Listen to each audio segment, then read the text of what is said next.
Warahmatullahi wabarakatuh. Kali ini kita akan mempelajari kelas 6, tema 2, persatuan dalam perbedaan, subtema 3, bersatu kita teguh, pembelajaran 3. Hidup rukun dalam perbedaan merupakan landasan terciptanya persatuan dan kesatuan bangsa.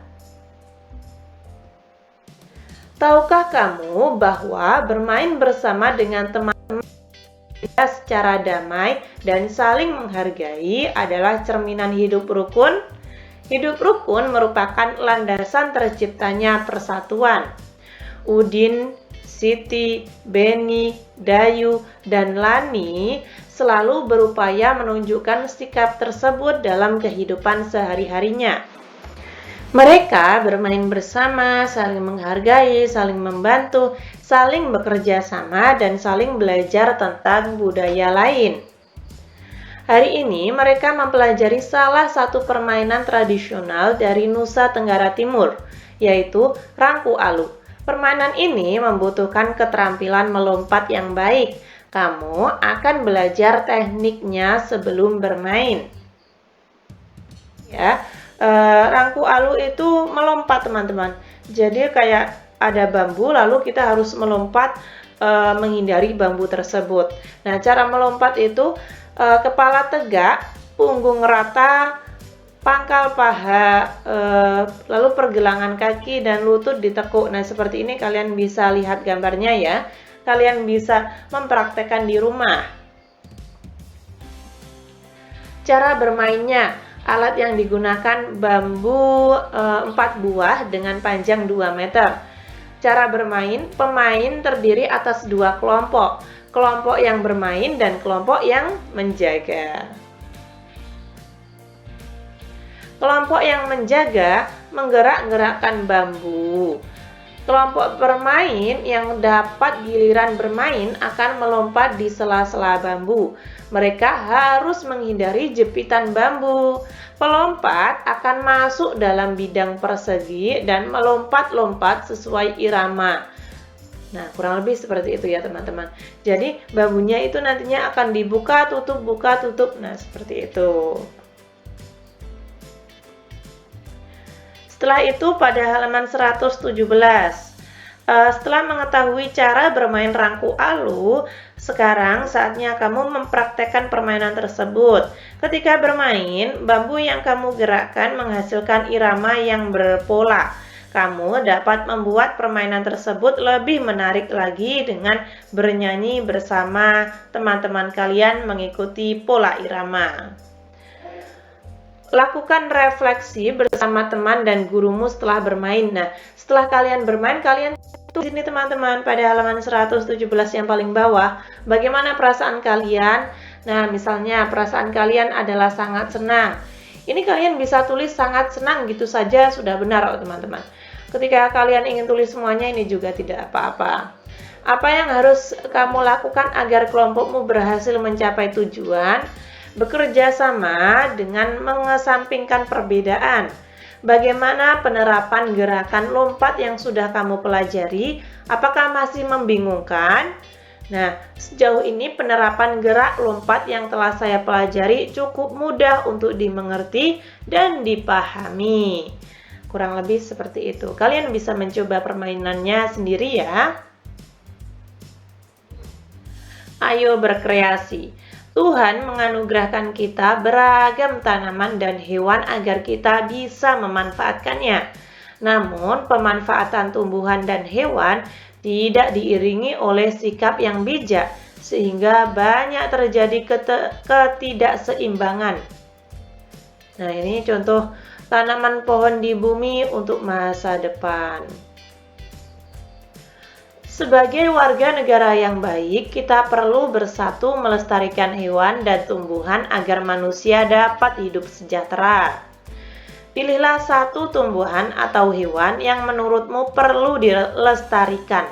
Buatlah poster untuk mengajak seluruh warga sekolah tergerak hatinya untuk melestarikan tumbuhan dan hewan di sekeliling kita. Kamu bisa mempelajari poster di samping. Nah, ini ada poster ya teman-teman. Kalian bisa menggunakan poster ini lalu kalian gambar, atau mungkin kalian mempunyai pemikiran lain, mempunyai ide lain, kalian bisa menggambar poster yang ada tumbuhannya, ada pabriknya. Nah, kalian bisa gambar sesuka hati kalian di buku gambar kalian masing-masing. Lalu, persatuan dapat membawa kebaikan. Begitu pula dalam belajar. Kamu akan bekerja sama dengan temanmu agar tulisanmu dapat lebih baik. Bacalah teks berikut ini. Nah, di sini ada sangsaka merah putih. Sangsaka merah putih merupakan sebutan bagi bendera nasional Indonesia. Warna merah putih memiliki makna. Merah itu berarti berani, sedangkan putih berarti suci. Merah melambangkan tubuh manusia, sedangkan putih melambangkan jiwa manusia. Keduanya sangat penting dan saling melengkapi. Bendera pusaka dibuat oleh Ibu Fatmawati, istri Presiden Soekarno pada tahun 1944. Bahan bendera terbuat dari katun Jepang dengan ukuran 276 cm x 200 cm.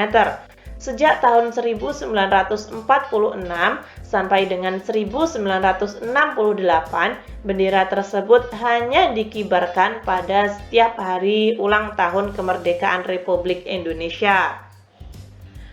Karena usianya sudah tua, sangsaka merah putih terakhir dikibarkan itu pada tahun 1969. Bendera disimpan di Museum Nasional. Pemerintah kemudian membuat bendera duplikat dengan ukuran 300 x 200.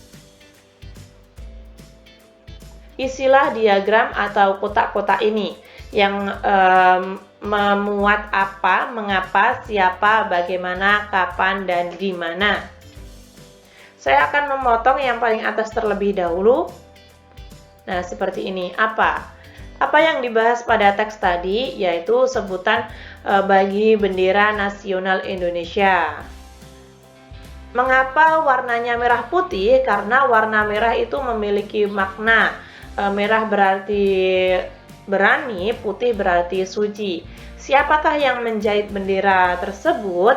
Yang menjahit atau yang membuat adalah Ibu Fatmawati, istri dari Presiden Soekarno. Lalu bagaimana kondisi bendera tersebut? Nah, bendera itu terbuat dari katun dengan ukuran 276 cm x 200 cm. Kapan bendera itu dibuat? Pada tahun 1944. Di mana saat ini bendera tersebut disimpan? Di Museum Nasional. Ini ada pada halaman 120 ya teman-teman. Di situ ada kotak. Nah, lalu kembangkan informasi pentingmu ke dalam tulisan dengan menggunakan kata baku dan efektif. Nah, seperti ini ya. Ini ada pada halaman 120 yang paling bawah. Bendera Indonesia dikenal dengan sangsaka merah putih. Merah berarti berani, putih berarti suci. Bendera merah putih dibuat pada tahun 1944 oleh Ibu Fatmawati. Bendera dibuat dengan ukuran 276 x 200 cm dari katun Jepang. Karena berusia tua, bendera merah putih disimpan di Museum Nasional. Bersatu dalam kebaikan akan membuahkan hasil yang luar biasa. Hari ini kamu sudah bersatu dengan temanmu dalam belajar, sehingga kamu dapat memperoleh manfaat yang positif. Ayo renungkan. Hal apa yang paling menarik kamu pelajari hari ini? Yang paling menarik adalah sejarah sangsaka merah putih karena sebagai semangat juang. Apakah ada hal yang masih membingungkan? Sejauh ini menurut saya tidak ada materi yang membingungkan. Apa yang akan kamu lakukan di sekolah terkait bersatu kita teguh, bercerai kita runtuh? Nah, tidak membeda-bedakan dalam berteman, saling tolong-menolong, dan bermusyawarah dalam membuat sebuah keputusan. Kurang lebih seperti itu teman-teman. Ketika teman-teman ada saran, masih kurang paham, atau mungkin saya salah ketik, salah pengucapan, kalian bisa tulis di komentar agar saya bisa memperbaikinya. Semoga bermanfaat. Wassalamualaikum warahmatullahi wabarakatuh.